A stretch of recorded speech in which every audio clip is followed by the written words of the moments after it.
itu Anda kemarin beberapa waktu lalu sempat akhirnya menghadiri konferensi tingkat tinggi luar biasa OKI dan juga Liga Arab di Riyadh. Nah, saat ini bagaimana Anda melihat sikap negara-negara Arab terhadap terutama isu-isu atau konflik terkini, Pak Anies? Seperti misalnya konflik Israel-Palestina dan juga kekerasan yang terjadi di Gaza, Pak Anies. Jadi seperti yang saya katakan tadi bahwa Timur Tengah ini sekarang menjadi salah satu spot konflik regional yang paling berbahaya dibanding spot konflik yang lainnya yang ada di dunia saat ini. Nah, sekarang perkembangan yang terbaru pada dasarnya setelah dalam 1 tahun lebih terakhir ini, ada perubahan pada lanskap politik di kawasan itu secara keseluruhan. Perubahan yang pertama adalah genosida yang sudah berlangsung lebih dari 1 tahun sekarang ini di Palestina telah mengubah perang Palestina ini dari sekedar perlawanan seperti yang ada dulu-dulu gitu ya, model intifada yang dulu, kepada satu tahapan baru yang saya mau sebut sebagai ini perang kemerdekaan gitu ya. Dan karena itu kalau kita melihat gelombang besar yang terjadi secara global sekarang ini adalah gelombang dukungan kepada kemerdekaan Palestina. Ya, jadi dia sudah mengalami lompatan. Tapi karena dalam masa 1 tahun lebih ini sudah terjadi genosida yang besar, maka wajah perang Palestina sekarang itu akan mirip sekali dengan wajah perang Vietnam. Bagaimana, Pak? Berlarut lama waktunya, korbannya sangat banyak sekali gitu ya. Dan susah membayangkan endingnya yang tidak bersifat tunggal.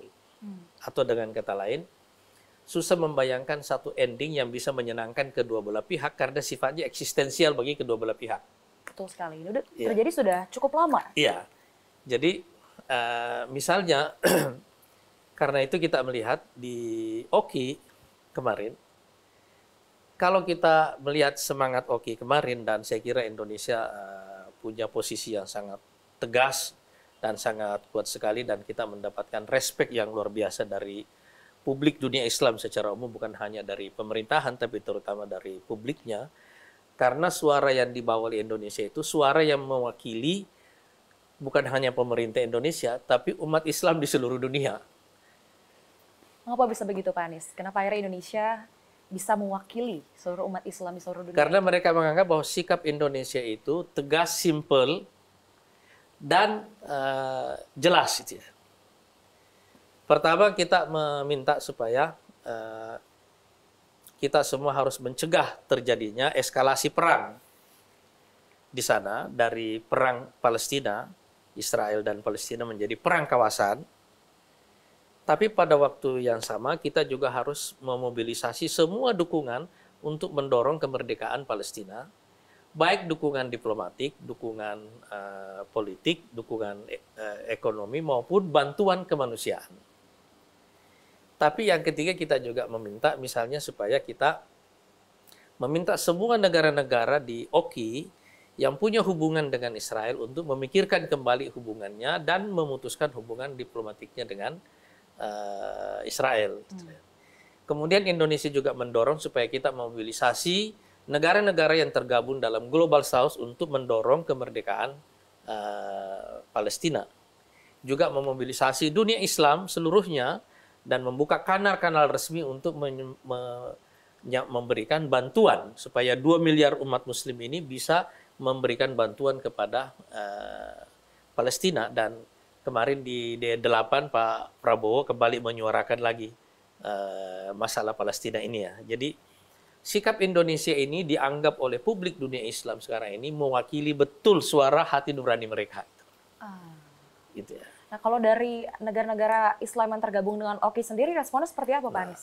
Supaya kita bisa memahami bagaimana negara-negara Arab itu merespon isu ini, dalam tataran isu kemanusiaan, isu politik, diplomatik, kira-kira kita semuanya sama. Yang berbeda itu adalah sejauh mana kita ingin terlibat. Ya kan?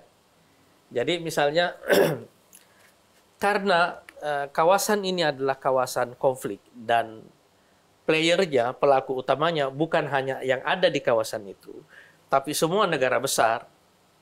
Di sini ada Amerika, di sini ada Eropa, di sini ada Rusia, di sini ada Cina. Di sini ada pemain regional seperti Turki yang kuat, ada Mesir, ada Arab Saudi, ada Emirat, ya kan? Ada Iran yang punya kepentingan yang berbeda-beda di antara mereka. Dan pada waktu yang sama juga ada pemain lokal di dalam Palestina dengan berbagai macam faksi. Di internal Palestina aja ada banyak faksi, di kawasan negara tetangganya juga ada banyak faksi. Jadi memang konflik ini sangat kompleks sekali, sangat rumit sekali, dan karena itu begitu dia memasuki satu tahapan di mana dia berubah menjadi perang kemerdekaan, ini yang menurut saya membuatnya berlarut. Contohnya misalnya, kan setahun yang lalu kita tidak bisa membayangkan bahwa rezim Bashar Assad tiba-tiba hilang, kan, runtuh sekarang. Iya kan? Relatif tanpa perlawanan. Dan sekarang apa yang berubah misalnya di lapangan? Hay'atu Tahrir Syam misalnya, yang dulu disebut sebagai gerakan teroris, tiba-tiba memegang kendali di pemerintahan Syria sekarang ini, ya kan? Dan dunia Barat sekarang mulai melakukan positive engagement, mulai memikirkan untuk mencabut status dari HTS ini misalnya dari daftar teroris itu. Ini kan perubahan yang kita tidak pernah bisa bayangkan sebelumnya. Apa yang sebenarnya sedang terjadi di sana? Kemudian apa yang kita sebut dengan misalnya dengan poros perlawanan, Iran, Syria, Lebanon, Hizbullah, ini semuanya yang merupakan Yaman, Irak, yang tadinya merupakan kekuatan-kekuatan perlawanan setelah pembunuhan yang dilakukan kepada Hasan Nasrullah, pimpinan Hizbullah di Beirut, kemudian Ismail Haniyah di Teheran, ini pimpinan Hamas, dan seterusnya. Ini kan ada perubahan pada perimbangan kekuatan yang terjadi di lapangan. Dan karena itu, dalam membaca situasi ini semuanya, saya bisa membayangkan rumitnya mengelola organisasi seperti OKI itu ya. Baik. Iya kan? Karena mereka ada di pusaran konflik itu, tetapi playernya terlalu banyak. Dan player yang besar yang ada dari luar yang punya sumber daya, kekuatan yang jauh lebih besar, yang bisa memaksakan kehendak di lapangan. Nah, dalam proses situasi ini, Indonesia memandang bahwa kita tidak terlibat secara langsung di situ, dalam pengertian militer, dalam pengertian politik secara langsung di kawasan itu, tetapi kita punya kekuatan moral, diplomatik, politik, dan untuk bisa mendorong satu arah yang menyatukan sikap bersama dunia Islam itu. Itu yang ingin difokus oleh Indonesia. Dan karena itu Pak Prabowo kemarin di D8 juga mengatakan kembali bahwa tidak ada yang bisa kita lakukan bersama tanpa terlebih dahulu menyatukan sikap kita terhadap masalah yang sama yang kita hadapi itu. Seperti tadi ada bilang gitu ya, posisi Indonesia di situ saat ini memang sebagai penyatu. Ya, itu yang kita mau. Kita ingin menyatukan sikap kita supaya kita punya sikap yang sama dulu. Gitu. Oke, bahkan sudah dipercaya oleh negara-negara oke lain ya Pak ya? Iya, dan alhamdulillah ini dianggap oleh publik di dunia Islam mewakili betul suara hati nurani mereka itu. Oke.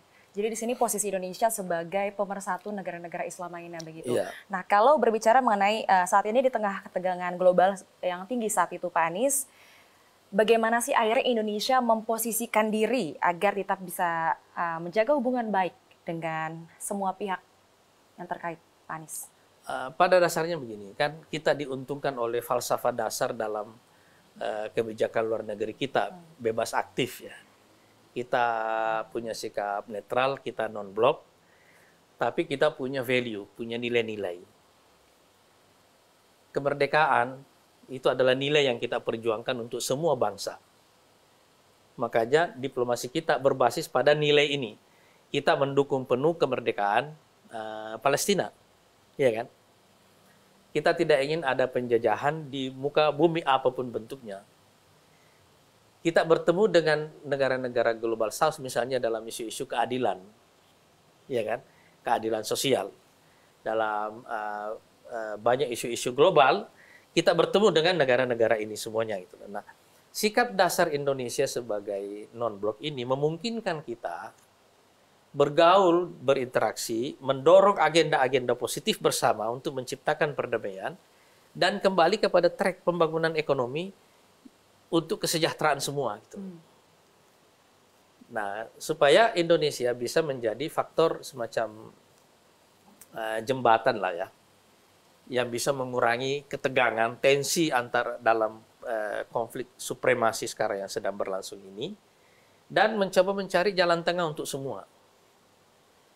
Jadi menerjemahkan sikap bebas aktif itu, sikap netralitas kita itu sekarang kita bikin dia proaktif yang positif gitu ya. Menjadi pembangun jembatan di antara semua negara-negara ini, dan karena itu kita akan masuk dalam banyak isu-isu inisiatif perdamaian, negosiasi, mediasi dan seterusnya itu.